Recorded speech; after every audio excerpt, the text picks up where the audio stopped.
Hey everybody, welcome back to Mission Impact with myself, Daphne and Ty. We're still on the series of Out with the Old, and not centered, with Out with the Old and In with the New, right? So this is the third in that series. It's a series of four, and we're at number three. And this one is called, what is this one called? That's a good question. Uh, We're doing program in eval. Meeting your oh, yes, mark. meeting the mark. Okay. Yeah. The mark program evaluation, because that's how you're going to meet your mark, right? It's through your programs. That's like the epicenter of your mission, the epicenter of the organization. Like everything. I think everybody right now is familiar with patient zero. That's programs.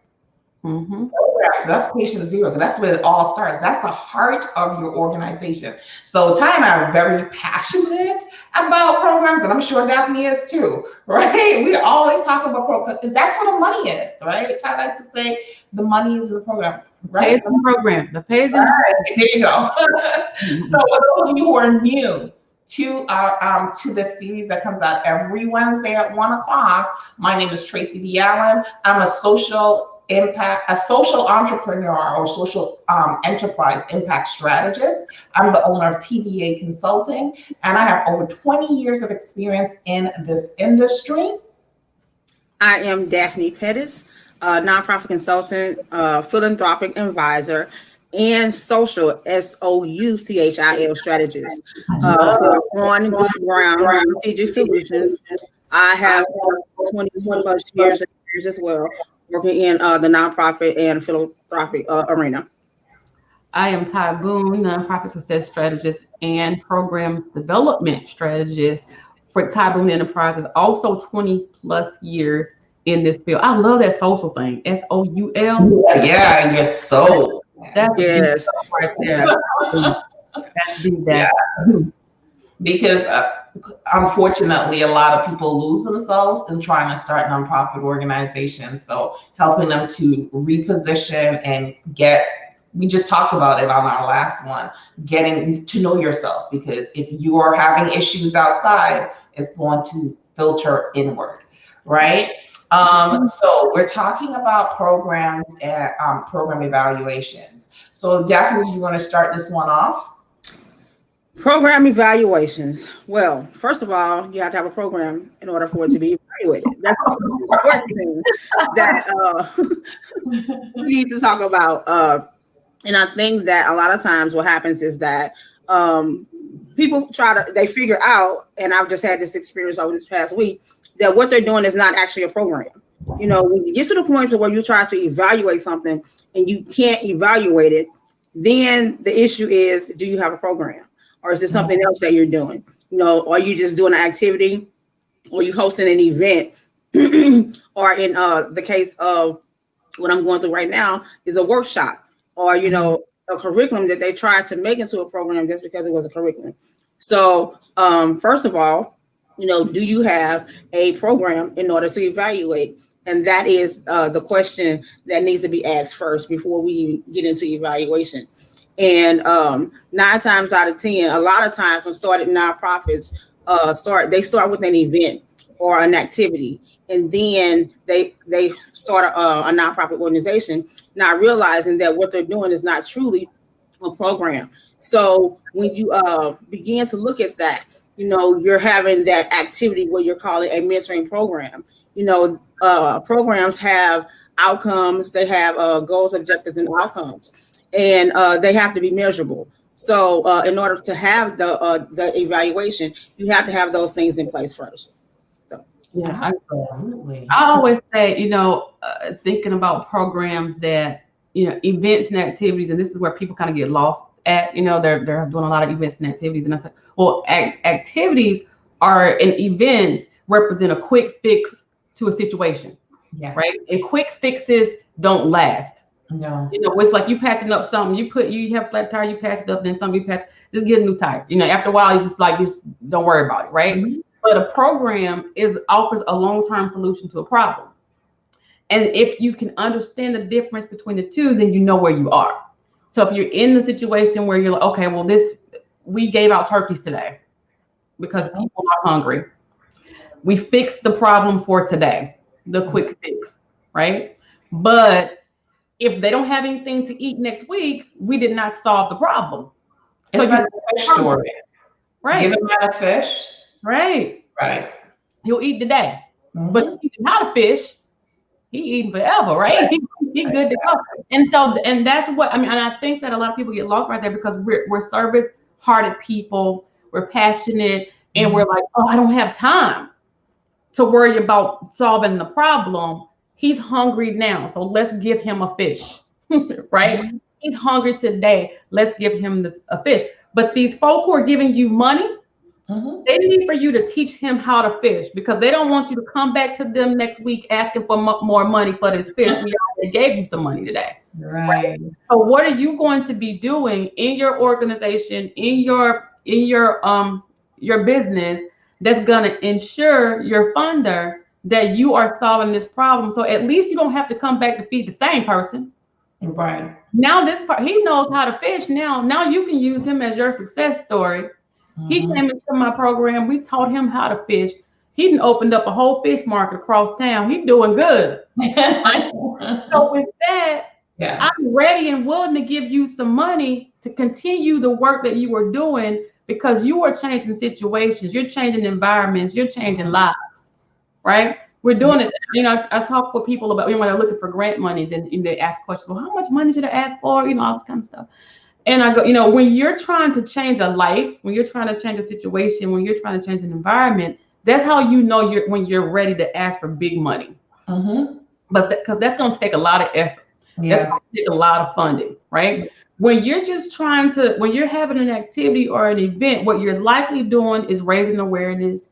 You're probably doing some loose education. So you can get a couple $1,000s to do that. That's cool, right?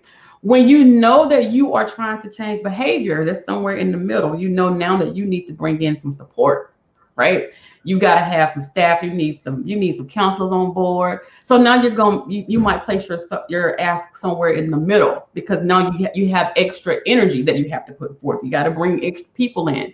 But when you're trying to change my circumstances, this is why when you're looking at federal funds and they're like, oh, this grant opportunity is for $2 million over 3 years. Because they're changing circumstances. Yes. They're changing this program is changing the whole life for somebody. This is why that is like that. When you're having these organizations and they're funding these organizations and they're giving them money to provide utility assistance for someone, it doesn't start with the utility assistance provision, right? It don't start there. It starts with the overall picture or the overall objective of the funder to make somebody's life better, right? We're changing their circumstance. Paying my electric bill this month does not make my life better. It makes my month better because I have my electricity paid. But if you don't give me the tools that I need, or if you can't refer me out, even, you don't have to be the person providing. You don't have to be the organization providing the tools. Your program could consist of you referring somebody out somewhere else that they're doing, right? But if you can't tell me where to go or what to do after this, you just changed my month. You didn't change my life. If I'm going to the revival, and I like to talk about the revival, y'all, and I'm at the revival and I feel good at the revival because the pastor just told me at the revival that my life is going to change, right? He just gave me a word for my soul, SOUL, like Daphne said. He just gave me a word, right? And I'm feeling all motivated and hype. It's like listening to Les Brown, be hungry. I'm hungry, man. I'm hyped, right? What happens when I leave the revival? What happens after I turn Les Brown off, and I don't hear him anymore? I gotta go home. And if I don't have the tools necessary to change my life in the direction that they just suggested, it didn't do anything. Exactly. Motivation is momentary. It just lasts for the moment. Like you said, I've been to many conferences. I've seen many people go to many conferences and they come out and they're all hyped. And then they get back to their current circumstances, their real lives. And that motivation, that hype, that inspiration that they got at that place goes through the door. So you paid a lot of money for something that you were not equipped to carry forward, right? So when we're talking about program evaluations, we need to look at that. Are we emulating the fish story, right? Are we teaching people how to fish? And the good example is always using people who feed the homeless, right?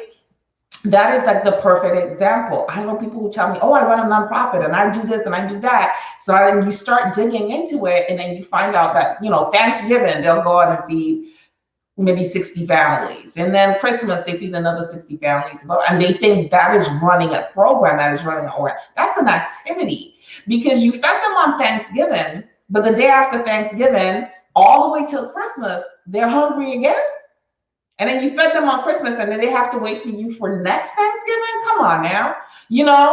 Just think about it that way. If you're having problems wrapping your mind around activities versus programs, that is it. So, and then when you fed them on Thanksgiving and Christmas, you were just passing out plates of food, just passing it out. So you don't collect any data. You don't know who exactly you helped. You don't know what that person's circumstances were, why they were on the street and hungry, or even if it was somebody who you thought was homeless, but probably wasn't. Maybe they were just having a bad day, right? And they were like, okay, you're giving a free plate of food, I'm gonna take it, right? So you're not really creating a program around your activities. So I know people really get so confused when it comes to programs and activities, but if you think about it that way, yes, you're doing activities in your programs, but they lead back to a mission. It leads back to data collection. You're collecting data. You're utilizing this data to drive the next step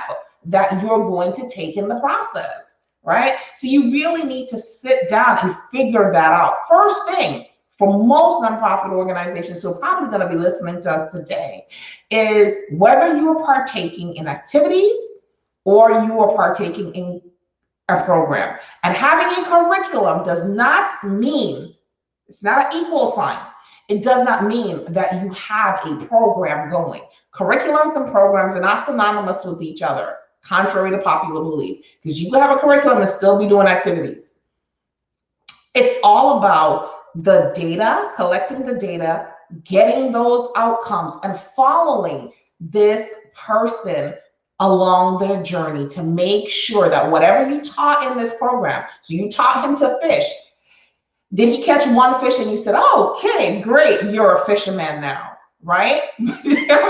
I'm making light of it because it's a serious thing, but I'm trying to make light of it so that you really understand it. So you can take me out, like let's say for instance, I've gone out and say, okay, I'm going to fish, and I catch a fish. Does that mean that I'm a fisherman? No, it does not. You give me a rod right now, I wouldn't even know what to do with it. Do you understand what I'm saying? So that's when you're thinking about your programs, think about it that way, because the person had one moniker of success does not mean that that person has now graduated from your program. It doesn't mean that that person is now ready to go into the world and do whatever it is that you taught them to do. You have to follow up. I am big on I can't say that enough. Like, I remember when I used to teach, I was like, you will not go to high school. I taught junior high, right? 8th grade. So I'm like, you will not go to high school and say, I was your English teacher and you cannot write a 5-paragraph sentence. You cannot take 5 sentences and make it a cohesive paragraph. So of course, when my kids went on to high school, no, they're no longer in my class, but I still follow them all the way to some of them, now they're in college, they have kids. I know what a lot of my students are doing beyond that 1 year interaction I had with them. So you have to follow through and make sure that whatever it is that you did stuck, right? And if it didn't stick, what is the alternative to getting them? Maybe what you're doing is not the right thing for them. Maybe they need something else. Do you have partnerships? Because part of programming is getting those partnerships together, because you cannot do everything.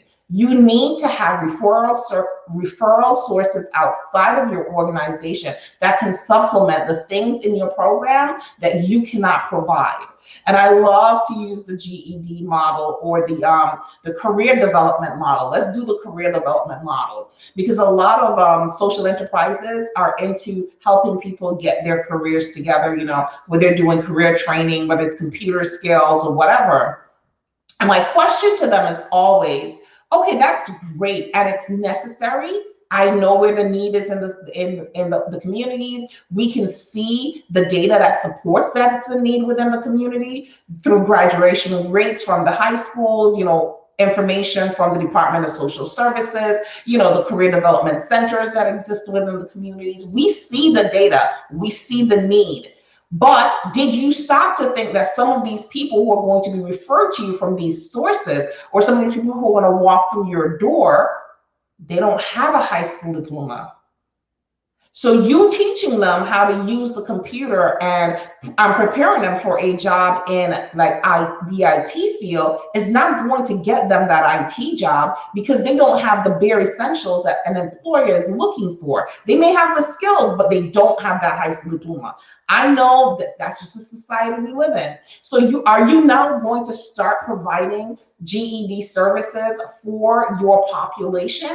Or are you going to create a partnership with an external organization that has been running a GED program forever and 20 years, right? And create that partnership. So you come to us, yes, we will accept you once you've gotten your GED. Here is where you go. Do you need help filling out the application? We'll help you fill out that application. We'll make the introduction. Maybe they have a staff member that will come in and do that. Whatever it is, however it works for your organization, you need to make sure that those steps are in place as well. And I think that's why intake and eligibility criteria is so very important at the start of the program. Like you're talking about, if you don't have a GED, if our program is to get you to work and you don't have a GED or a diploma, that's going to determine whether or not you're eligible for my program. If I don't have anything else, anywhere else to refer you out to, if that's not a part of my program system, right? So like your example about the homeless population, right? They're a special population, right? Because they're kind of everywhere. It's hard to track. You want to make sure you have the right case management systems in place so you can know what you're doing with the homeless population. But at the same time, am I a random person on the streets because you're giving out meals and I'm here to get one? People come all the time. So, well, we get meals in place. Did you give them out to your church? Did you get and is your church your priority population that you're actually supposed to be serving? Does this population fit into your mission and your goals for this program? Do you have a program logic model that tells you what it is you're supposed to be doing? What kind of impact you're supposed to be making? What are your goals? What are your objectives? What are your outcomes? Those things. Sign up sheets are not outcomes, right? We're trying to, and another thing is what we're doing with that. Not collecting the right kind of data to tell us the right story that we're going to tell. So what is the story you're trying to tell based on the outcomes and the impact that you're wanting to communicate? So if you're trying to tell me that you're making a difference, what type of evaluation tool or measure do you need to use in order to predict that difference that you're making? If you're changing, if your goal is to provide housing for the homeless, how are you going to determine that? Yes. And you're talking about follow through and follow up. So you have to follow through the processes of whatever this program is. Are you going to give them, financial management, whatever? What are you going to do? You're going to teach them are you going to domesticate people? What is it? What are you doing? How are you doing this? How are you going to measure whether or not what you're doing along the way is successful? And then when you get to that end point, what are you using to evaluate that? How do you know that you're responsible for getting me in housing? How do you know that it wasn't the people across town? How do you know that this is what, that my results are because of you? Right. That's why follow-up is very important, because you have to ask questions along the way so you can weed out the extraneous stuff. Right. To know that it's your program that's making the difference. You got, the back to school, backpack rallies and all that stuff. People go from this neighborhood to that neighborhood to the next neighborhood collecting book bags, right? Collecting hot dog dinners or whatever. So how do I know if you said that you gave out 2,000 book bags this year? How do I know that your book bag made a difference? What was in it? What did y'all do? Let's just talk about the book bag thing for 1 quick minute. No, just 1 quick minute. Something about that book bag. So I'm all for the book backpack give outs, right? Because there are a lot of kids, as a former teacher, I mean, I used to stack up Staples was my best friend. Office Max was my best friend when it came to the beginning of the school year. Right, I waited for the sales. I probably spent $500 in there because I know their kids are going to come to school. They're not going to have pens, papers, pencils, you know, the essentials that they need to be successful. But I know a lot of people do the backpack giveaways.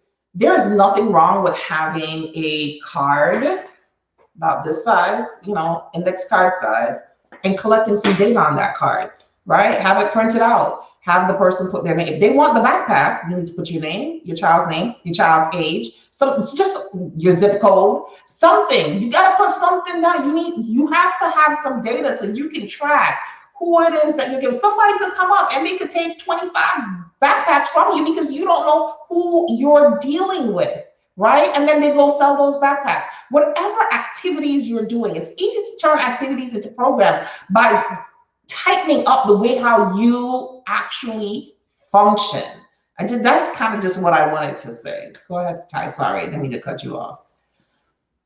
All for that. I mean, and you hit the nail right on the head. That's what's happening. Mm-hmm. You know, that's why we saw funding being removed from things like after school programs. Yes. You know, you have nobody is assessing the need, first of all, and then no one is addressing the need once it's assessed. So if you have a bunch of kids that are failing, you know, math, why aren't we addressing that need in the program? Right. We're doing something else. We're playing basketball in the gym. And nobody's addressing the need once it's assessed.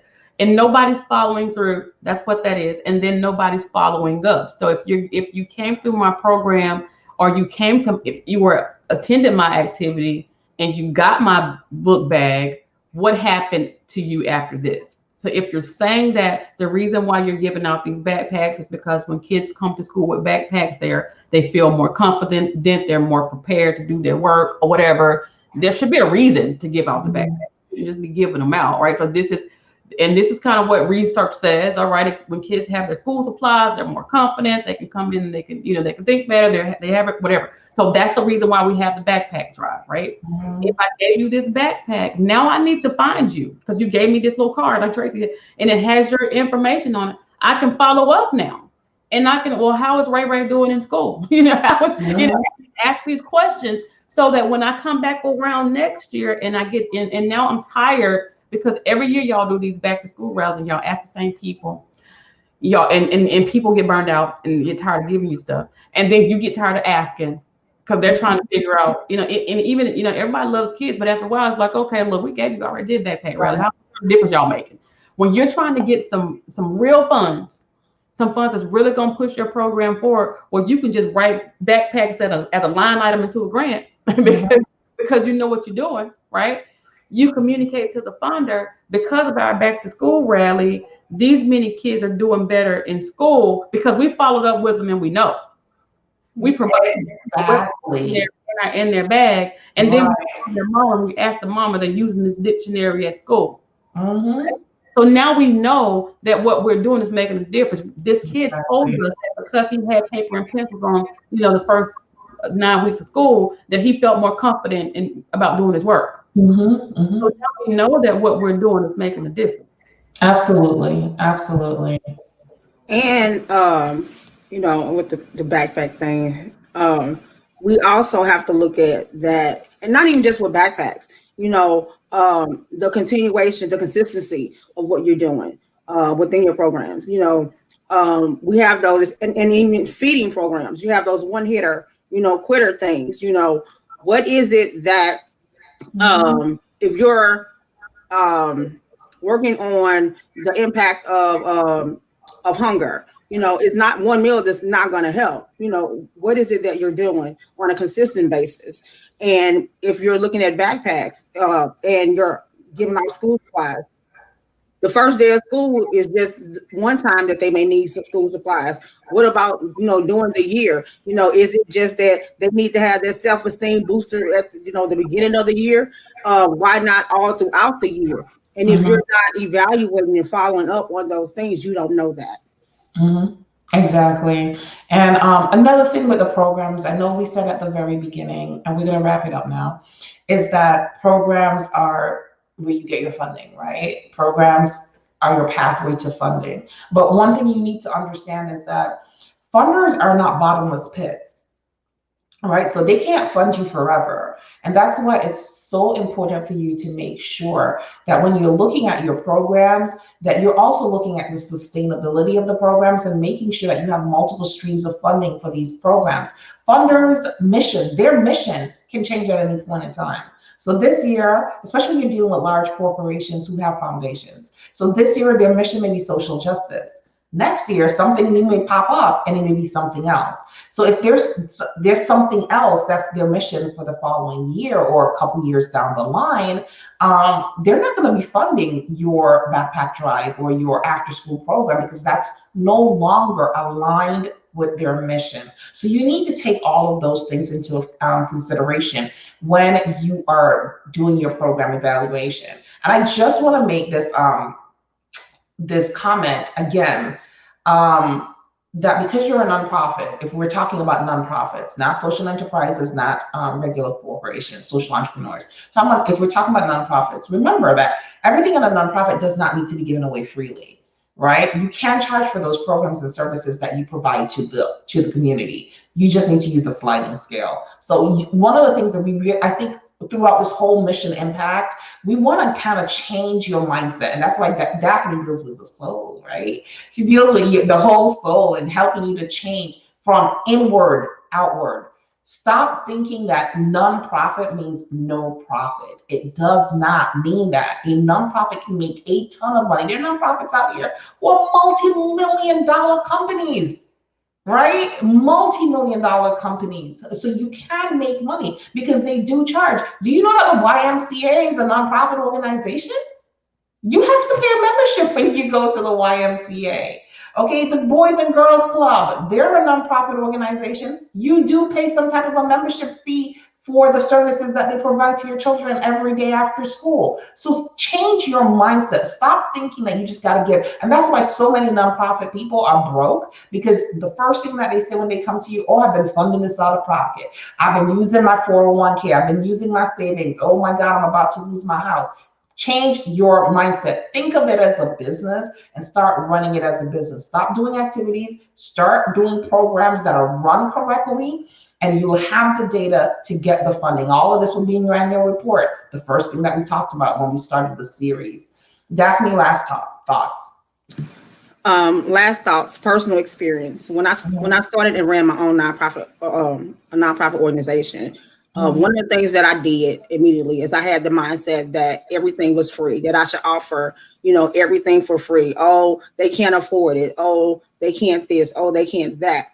But and I found that even though I was offering free things, I didn't get the impact that I needed. I didn't have the impact in the community that I need. I didn't get the people. I wasn't able to provide the services. But when I changed that mindset and I just started even, charging a little for different things, even in an activity, if we had an activity, charge $2, or something like that, because I would say this, people value what they give. Yes. Yep. And even if it's time or money, and even if it's your participants, they value what they give, and they will show up and do the work if they are invested. If they're not invested, they won't show up and they won't invest. And that also impacts your numbers and your evaluation. So that's my last statement. All right, great. Ty? Yeah, I mean, that's what the funders want to see, because we're, the pay is in the program. The funders want to see that your funding portfolio, first of all, is diversified. Yes. And that they can trust you with their money if they see that you're getting money from other places. They want to make everything is an investment. Whether it's a grant, and you don't have to pay a grant back, and they're not looking for money back, but they're looking for the fact that you can meet these goals and objectives. That's what them, right? And when they see that you know how to get money, whether you got the grant or not. Coming from a grant reviewer's perspective, sometimes I'm looking at grant application, and I know some of my colleagues do too. And the application can be kind of raggedy, right? And it's like, look. If the applicant, and then even if there's funds there, I was working with a funder where, there were extra funds. And he called us like during review, and he was like, the person who was in charge called us during review, and it was like, okay, we have extra funds. So just give everybody who, just give everybody money. We just got it, and you just give everybody money. It's like a really big funder. And I was like, really? Because these people got like 35. They score like really low on their application. And I was like, well, why should we give them this money? And the thing is, what my concern was about that is that if we're going to give them this money, we want to trust that they can take care of this money. So even if we invested in them, we want to see, hey, we almost didn't give you the funds because your application was raggedy. Mm-hmm. So, but if I see that so-and-so gave you some money, you have a membership program going on, you have mission-related products and services that you're selling, whatever, I can trust that even if your application was raggedy and I almost didn't give you this grant because your application is raggedy. And I know that if your plan is to apply for another grant to sustain this program, it probably ain't gonna work because this application is raggedy, right? Mm-hmm. But because I can trust that you know how to get other money, I can trust you with our money. Mm-hmm. This application, boom, and we're gonna give you some money anyway. There's a part in a lot of gratification that talks about sustainability, how you're gonna sustain your program, that kind of stuff.